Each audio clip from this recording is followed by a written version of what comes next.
Hey, welcome. Hey, what's up, man? I'm loving the costume, man. What is this about a costume, bro? Or is this the actual Squatch, man? This is Squatch. I love it. Squatch ain't here, man.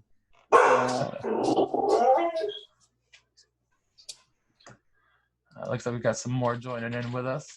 Now, again, want to thank you all for joining us here today. I'm sitting with Riverview, who is a new band that incorporates emo, pop punk, and a shit ton of their own individual sound. Now, you guys just released your debut single, Knuckles. What is the story behind this song, and how did this become the debut from you? Who wants to start? I would say either Jacob or G. I mean, I could start. I mean, we when we started it, it started off as just a guitar riff. It was me and Tyler in his spare bedroom that's right in front of where he is. He had his drum set. He had some like weird muting things that he had on it, so he didn't like totally annoy his neighbors. And we like it was me, him, a guy named Trevor Derby, and Noah Clausen, and we were it was just the four of us kind of just sitting in there. We were just kind of jamming out ideas. We probably wrote two or three ish. Yeah, we had a couple that we just kind of put out, and then Jacob played this one riff, and I was like, bro, that's it. And then that's just where it all went from there. I played this like I was listening to a lot of Knuckle Puck, Story So Far, that kind of stuff. And I was like, I think one of the things that I want to incorporate is like more extended chords, kind of more complex chords. And I brought this riff, and Ty was like, oh man, this is it. And it just kind of, after that riff, shortly thereafter, we had Trevor had to step away and Noah had to step away. And so it was just me and Tyler sitting in his bedroom jamming out ideas until all of the instruments, were pretty much done. And then Mr. Garrett, we found him at one point, and he came in. He had these lyrics which actually the name of Knuckles is actually referenced to Knuckle Puck, like as like inspiration. Like that was kind of like the working title we had of it. And Garrett just brought these vocals that had, so he named it Knuckles, and it just kind of worked. But he could talk more on the like the lyrical side and the writing the melody and that sort of thing. Well, whenever I wrote the song, it was basically just me saying that kind of I'm never going to get anywhere in life, and that basically I kind of hold myself back from doing what I'm capable of doing because I feel like I'm never able to do those things. I feel like I'm not really who I want to be or where I want to be in life, and that causes me to have anxiety and depression and things over me not gaining these things or taking these opportunities that I'm given, basically because I feel like I can't do it. Right on. Definitely relatable. Listen to that song. I can feel it. It's something that many of us have felt, and I really appreciate the song a lot. Thanks, man. Appreciate it. I mean, that's kind of what we want to do is connect with people. Like I told this to Tyler the other day. I don't know that I've told anybody else, but I got a message from a guy, and he said that he was riding in the car with his girlfriend, and like he found her song somehow, and he listened to it. He started crying in front of his girlfriend because he like connected with it so much.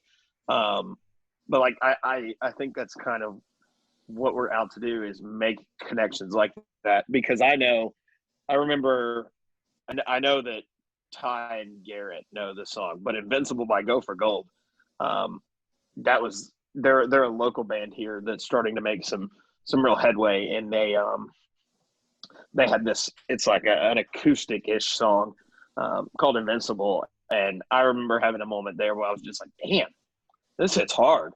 Like, you know, not instrumentally, but like lyrically and stuff, it hit hard. So I think that's kind of what we're out to do. Well, you guys are definitely doing it. Now, definitely listen to your music, you know, and as you've already alluded to, you can definitely hear your inspirations coming through you guys lyrically and, you know, instrumentally. Now, who are some of your biggest influences and why are they so pivotal to you, so much so that you guys decided to make your own band? Well, I mean, Ty, you can start with this one. Cool. Basically, it just kind of goes, I guess, in different genres because it all started with like Linkin Park back in the day, like Hybrid Theory 01. And then it kind of transitioned to Under Oath. They're Only Chasing Safety in 2006, I believe. And then it was Under Oath to Find the Great Line. And then I was one of those people make fun of me, but I discovered Attack Attack, I See Stars, like I Set My Friends on Fire, and I was all about that. Straight up scene kid, man. The days, you know what I'm saying? And then when it came more specifically to this, because I'd had a couple bands in the past, and then I was like, let's, you know, maybe do some pop punk because I discovered bands like The Story So Far. I think Under Soil and Dirt was the first album. I was like, oh, wow, I really like this music. I just like how it's just kind of like emotional, angry, like fast. Yeah. And but for me, it's definitely The Story So Far and Knuckle Puck. I really like Chief State, some old Belmont, just kind of some bands like that. And we just really wanted to kind of make that just kind of fast-paced, angst, like just punchy music. So that was pretty much it for me. For me, you know, I grew up on a lot of like old school metal stuff. So Metallica, Megadeth, Slayer, God, there's a lot of them. Judas Priest, Sabbath, all that kind of stuff. That's kind of where my roots lie. Like, you know, Metallica was the band that was like, hey, I want to play guitar. I want to do that. Like, you know, hearing a Kirk Hammett solo, I was like, shit, this is awesome. You know, and then I think as far as pop punk, like I didn't discover stuff like Knuckle Puck, Story So Far, you know, all that kind of stuff until Ty was like, you know, he's like, there's this band called Knuckle Puck. I was like, wow, that band sucks. Like and he said like, they were trash, terrible. Anyway, Anyway, just hear me out. I came to my senses. But he was like, they're doing a show in Dallas, which is like 4 hours from here. He was like, you want to just go have a guys trip down there? It'll be a good time, whether you hate Knuckle Puck or not. You know, it'll be a fun time. So I was like, sure, why not? We'll go. That, and I literally knew nobody else that was on the bill either. So I was basically going for Tyler. You know, and we went down there, we went to the show, and I heard the opening act, well, one of the opening acts, whose name is Honey. And I was like, holy fucking hell, this is incredible. Which they're not really pop punk. And then Knuckle Puck came on, and it was just like, oh my Lord, I was floored. It was so good. So that was kind of my, outside of like Blink, I had seen Blink maybe 2 years prior. So like that was kind of my awakening into the more like scene pop punk, if you want to call it that. But yeah.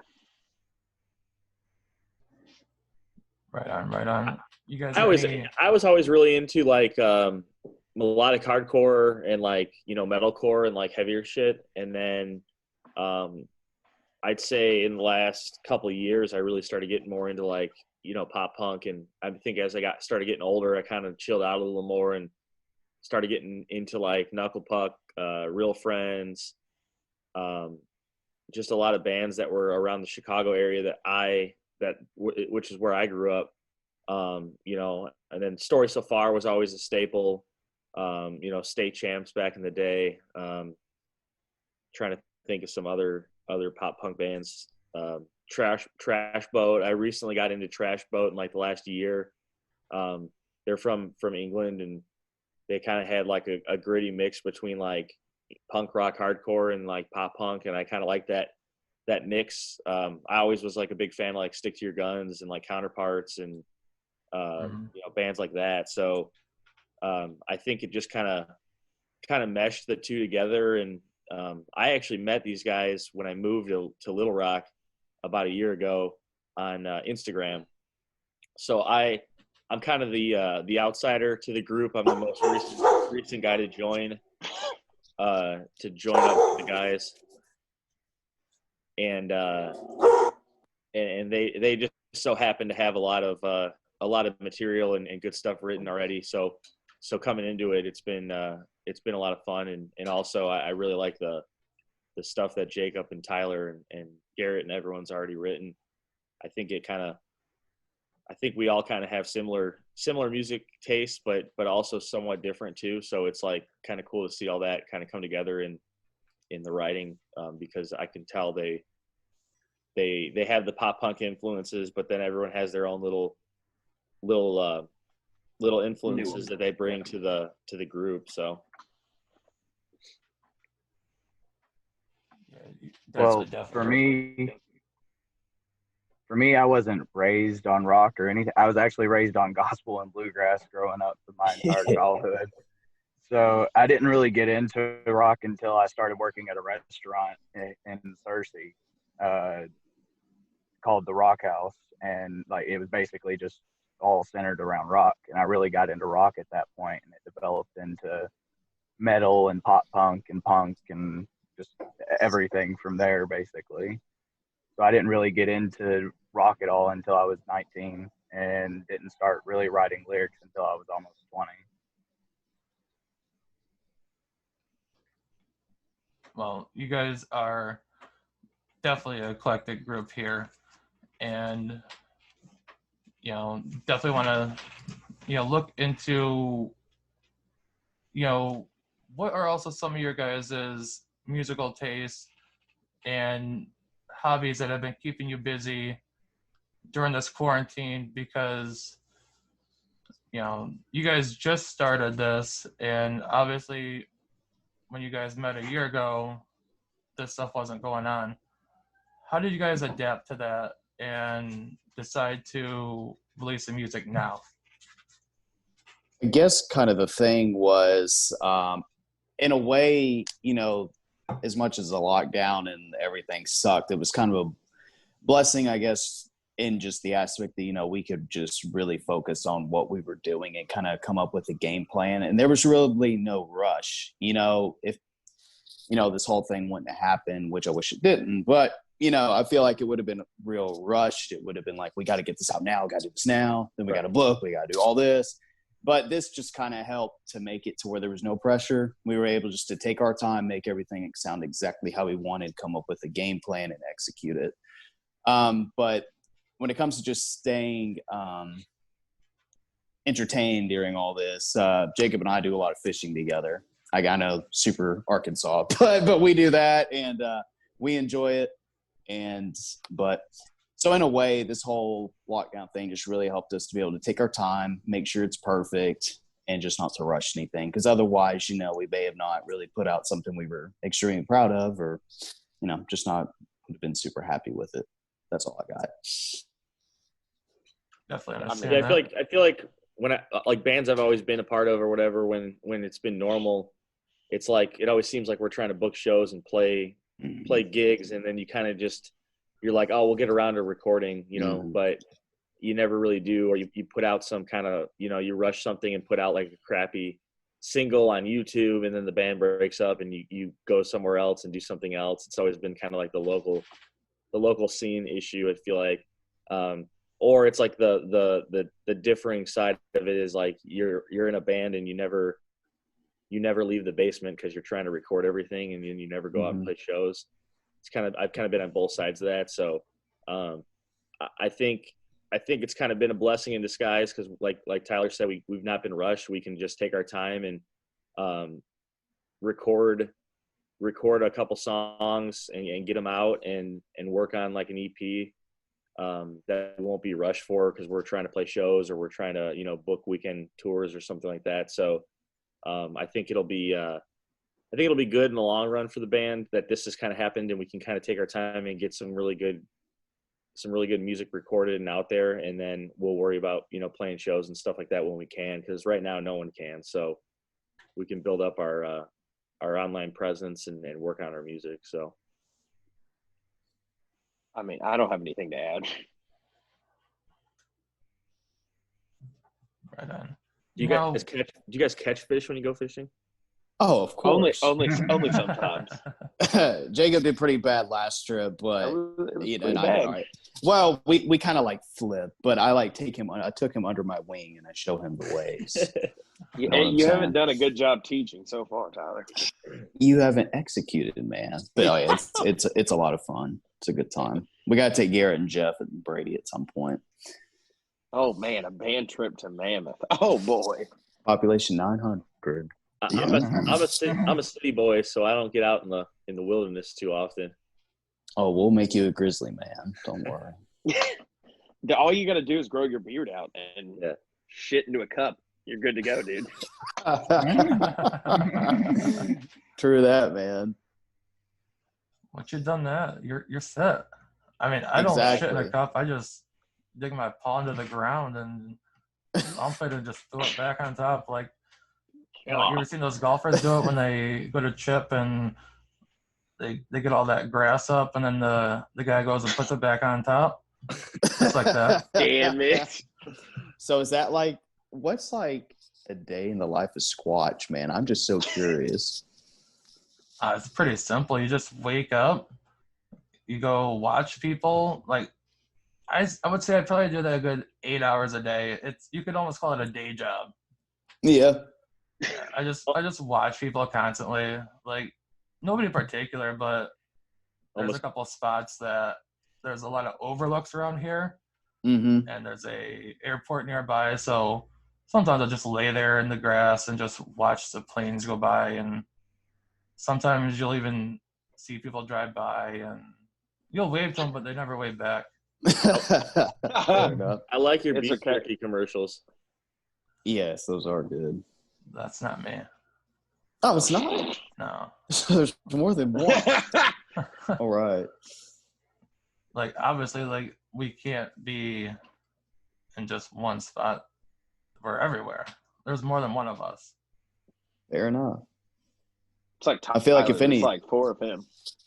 Oh no, I don't have any children as far as I know. Oh man, if there's a Squatch in Arkansas, it's definitely where Garrett's at in Velvet Ridge, man. 100%. Probably. It's got to be there. Either that or it's in Corning. Corning. Oh man. Anyway. Ooh. Oh yeah. Well, that sounds like a good life, Squatch. I respect that, man. I mean, I listen to music all day, so that's also a great thing in and of itself. Oh, of course. Yeah, I'm putting in these Wi-Fi towers has been a blessing.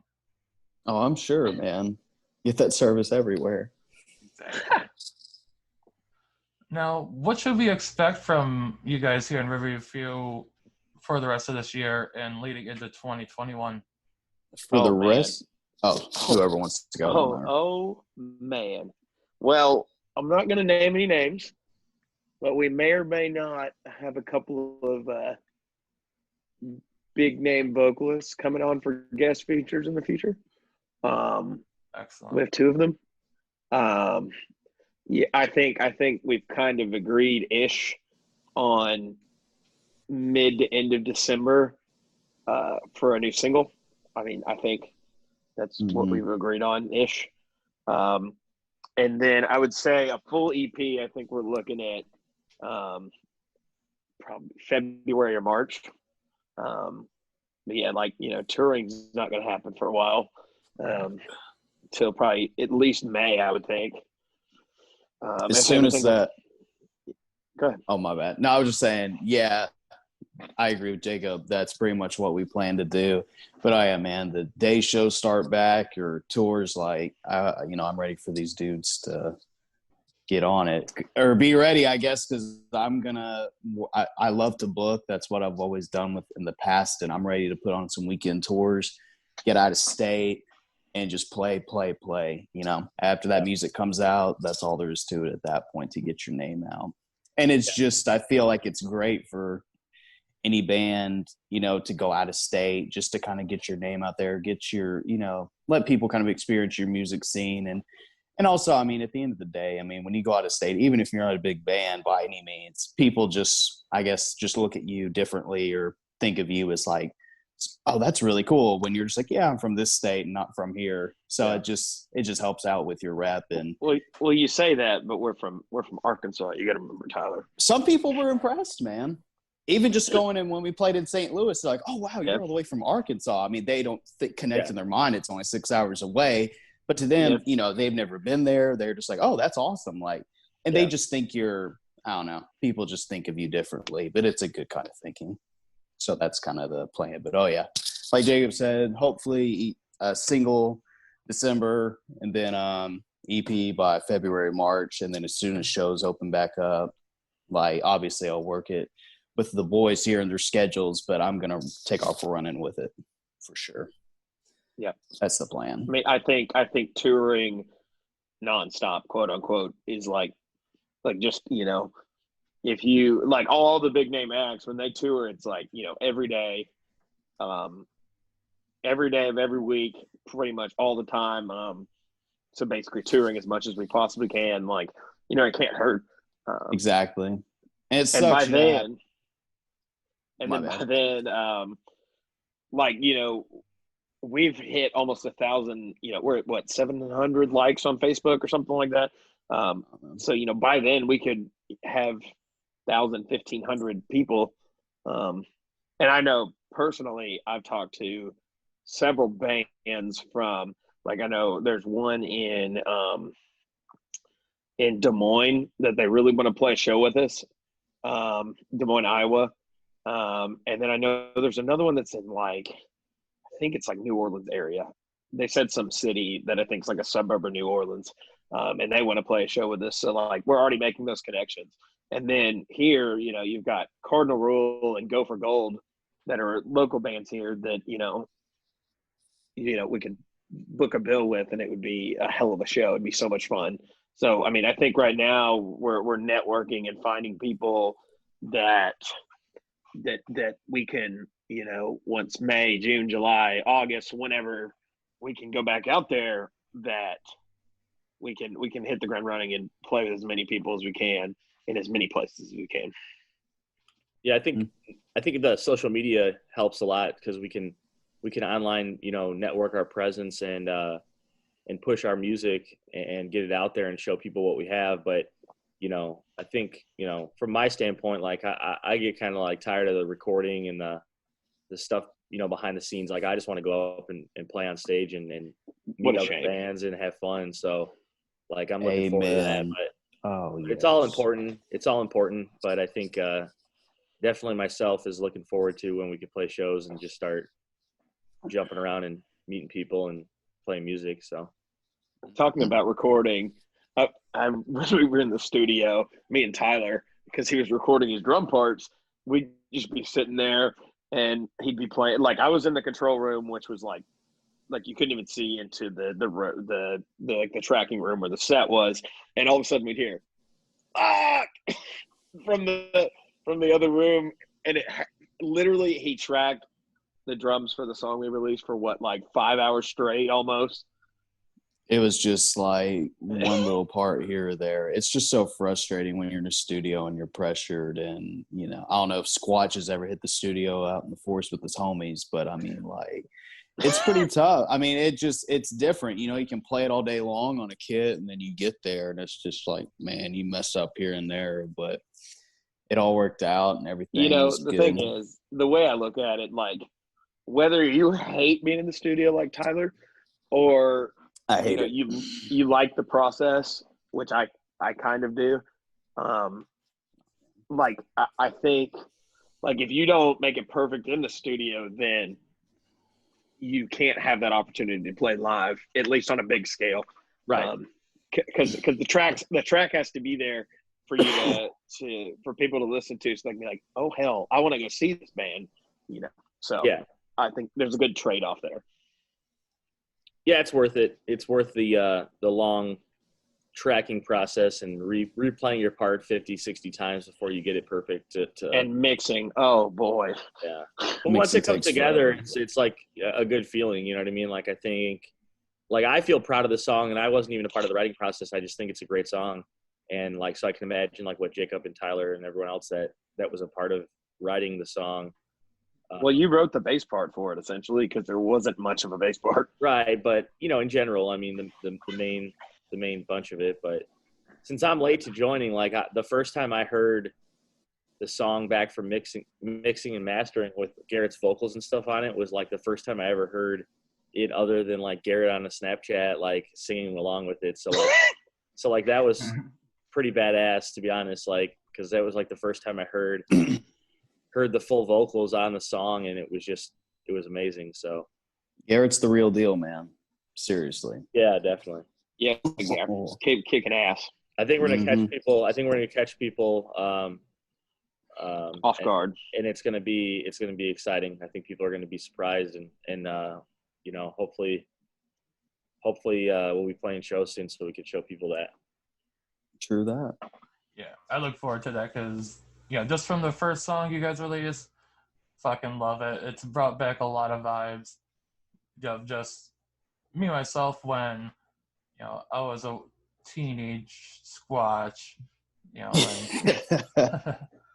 but we've just got a few minutes left here today, and just going to fire off a couple different this or that's with you. It's going to be vinyl edition. Okay. So first off, we got 2 new albums that were just released. Let us know, which one would you go with? Hold on. It faded into the Aurora. Hold on. Oh, I see. Yeah, I can't. I see Bearings. Okay, I know what album that is. Okay, Bearings, and then what's the other one? So the other one is going to be. I can't see what that is. Oh, the Dragged Under EP is so good. Oh. Okay, I showed you the Dragged Under EP. I don't remember it, so I'm gonna go with Bearings. I'm not gonna pick one I don't know. No, that was the one that I showed you. That was Jared Dine's producer guy when we were in Mammoth. I would still go with Bearings. I really like I'm that going song with the Sway. Under EP, 100%. What about you, Jeff? I'd say the Dragged Under. That's the only one I know. What about you, Garrett? It's basically pop punk or metalcore. Okay. Dragged Under. Yeah. I see how it is. I see how it is, man. Yeah, this one's gonna be a little bit metalcore kid. Mm-hmm. All right, next one's gonna be All Time Low with Wake Up Sunshine. If you guys can see that. No. Comes in and out. Yeah. Oh, good. And then we've got Brand New. All Time Low. Or actually, Census Fail. My bad. Census Fail. Oh, man. Probably All Time Low. Honestly, I couldn't tell you a song off it. I didn't know either of those albums existed. So I'm going to have to set this one out because I couldn't tell you. But if I was picking based on bands, 100% All Time Low. Census Fail was my shit, man. I listened to Census Fail only for, like, I don't know, a year straight back when I discovered them. So Census Fail for me. I never got into All Time Low besides Dear Maria. I mean, besides that song, Census Fail, baby. Right on. Which one, G? To be honest, I'm with Jacob. I honestly don't listen to I couldn't tell you what's on it. Yeah. Oh, good. All right, next up, we got Milk Teeth. Okay. So good. Or Chunk. Captain Chunk. Chunk, baby. Yeah, Chunk for me. Chunk for me. I have to say, if I was gonna, I couldn't tell you like I haven't heard anything off the albums, but Chunk kicks ass. I'd go Chunk 100%. But Milk Teeth is very good too. But yeah, Chunk was just, they're an OG, man. All right, so last one really quick. We've got Fall Out Boy God. or Green Day. Ooh. Oh no. You can't be doing this to us. This isn't fair. Fall Out Boy for me because I am from the Chicago area and Yeah. I never really got too much into Green Day. I was up more into the pop punky stuff, and that's a Fall Out Boy for me. I can't say I've listened to them recently, but yep, Fall Out Boy. I'd say Green Day because I love that album growing up. Gary, you got to go Green first. Day. I'm stuck. Green Day. Oh boy. I'd probably say, at least from the two albums you showed, I'd have to go with American Idiot. Just as an iconic album, and like Court Tree has some bangers, but like every song on American Idiot is just fire. So I'll go Green Day on that one. Definitely some tough decisions there, guys. And again, want to thank you here for joining us here with Squatch in the Pit Radio. Again, I was sitting here with Riverview. Check out their latest single, Knuckles. We're going to be playing that here for you on Squatch in the Pit Radio.